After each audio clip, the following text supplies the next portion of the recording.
নমস্কার বন্ধুরা, চলে এসেছি আজকে একটি নতুন ভিডিও নিয়ে। এই ভিডিওতে আপনারা দেখো কীভাবে আপনারা স্মার্টফোন দিয়ে পাসপোর্ট সাইজ ছবি তৈরি করবেন। তো এই ভিডিওটি কোনো অংশ যাতে বাদ না যায়, তাহলে শুরু থেকে লাস্ট পর্যন্ত ভিডিওটিকে অবশ্যই দেখবেন। আর এই চ্যানেল যদি প্রথম হন তাহলে চ্যানেলটিকে সাবস্ক্রাইব করে নেবেন আর ভিডিওতে লাইক করে দেবেন। তাই চলুন বন্ধুরা, শুরু করা যাক। তো সব থেকে প্রথমে আমাদের নিজের মোবাইল থেকে প্লে স্টোরটি ওপেন করে পাসপোর্ট সাইজ তৈরি করার যে অ্যাপসটি সেটি ইনস্টল করে নিতে হবে।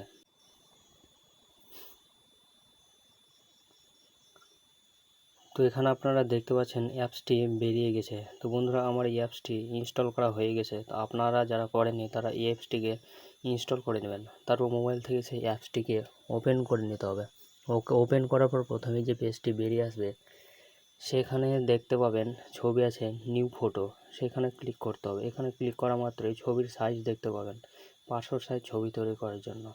আমার এখানে কিছুটা তৈরি করা আছে, কিন্তু আপনাদের কাস্টম সাইজটা দেখিয়ে দেয়। যেমন আমি এখানে ইঞ্চি বেছে নেব, অন্য ধরনের সাইজও আপনারা বেছে নিতে পারেন। তারপর যেখানে দেখতে পাচ্ছেন যেইভাবে লিখছে সেইভাবে আপনারা হাইট এবং ওয়েটের মধ্যে যেমন 1.2 1.4 লিখে নেবেন।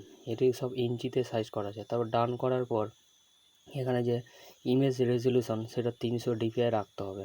তারপর ওখানে ক্লিক করার পর এখানে গ্যালারি, মানে আপনাদের ফোনের গ্যালারিতে চলে যেতে হবে যেই ছবিটিকে আপনারা পাসপোর্ট সাইজ তৈরি করতে চাইছেন। তো আমার একটা ছবি নেওয়া আছে, সেটা আমি এখানে নিয়ে চলে এসেছি। এখানে এসে নিচে স্কেলটা দেখতে পাচ্ছেন, এই স্কেলটা এদিক ওদিক সরিয়ে আপনারা ছবিটা যদি বেঁকা থাকে তাহলে সোজা করে নিতে পারবেন। তা আমি নিজের ইচ্ছামতো যেটা ঠিক সেটা করে নিচ্ছে। তো এটা করে নেওয়ার পর আপনারা উপরে দেখতে পাবেন নেক্সট অপশন আছে, সেখানে ক্লিক করতে হবে।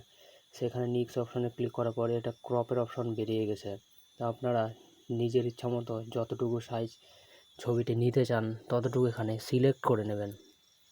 সিলেক্ট করে নেওয়ার পর উপরে ক্রপ অপশানটিতে ক্লিক করে নেবেন।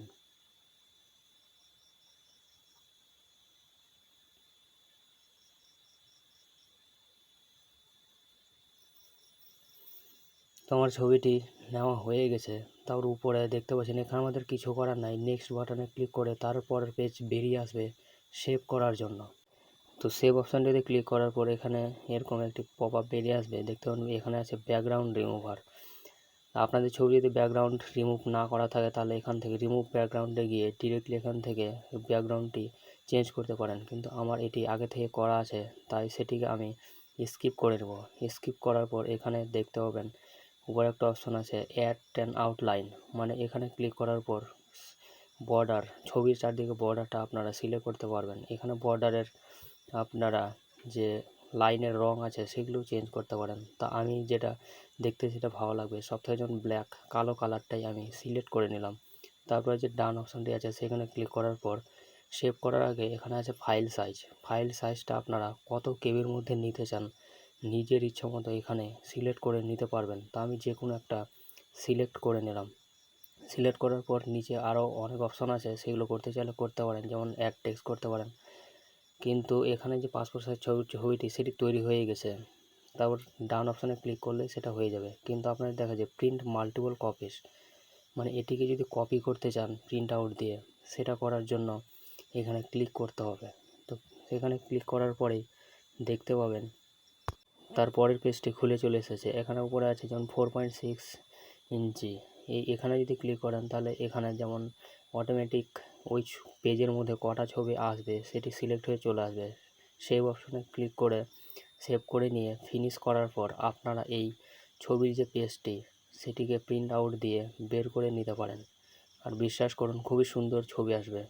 এখন আপনাদের আরেকটি পেজে দেখিয়ে দিচ্ছি, যেমন আপনারা যদি A4 সাইজ পেজে করতে চান তাহলে ঠিক সেইভাবে দেখতে পাচ্ছেন A4 সাইজ আছে, সেখানে ক্লিক করবেন। তো A4 সাইজ পেজে যটা ছবি ধরবে অটোমেটিক সেটা সিলেক্ট হয়ে চলে আসবে। কিন্তু আপনারা যদি কমাতে চান, নিজের ইচ্ছে মতো কমাতে পারবেন, মানে কটা ছবি আপনারা বের করবেন। তো আমি এখানে কিছুটা ছবি কমিয়ে নিচ্ছে। ধরে নেও কেউ 12টা ছবি বের করবে, তাই আমি 12টা ছবি এখানে সেভ করে নিলাম। সেভ করার পর সেখানে আবার ফিনিশ করতে হবে। ফিনিশ করলেই এই যে ছবি তৈরি করার যে প্রসেস সেটি কমপ্লিট হয়ে যাবে। সেটি কমপ্লিট হয়ে যাওয়ার পর আপনারা প্রিন্ট আউটে গিয়ে একটু মোটা পেপারে প্রিন্ট করে নিতে পারেন, যেগুলো আপনারা বিভিন্ন অফিসিয়াল কাজে ব্যবহার করতে পারবেন।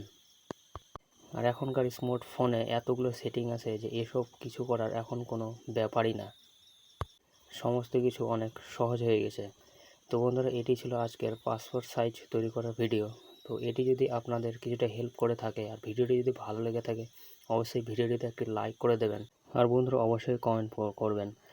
আর এই চ্যানেলের পরবর্তী এই ধরনের ভিডিও পেতে এই চ্যানেলটিকে সাবস্ক্রাইব করে নেবেন। তো আপনার সাথে দেখা হচ্ছে পরের ভিডিওতে।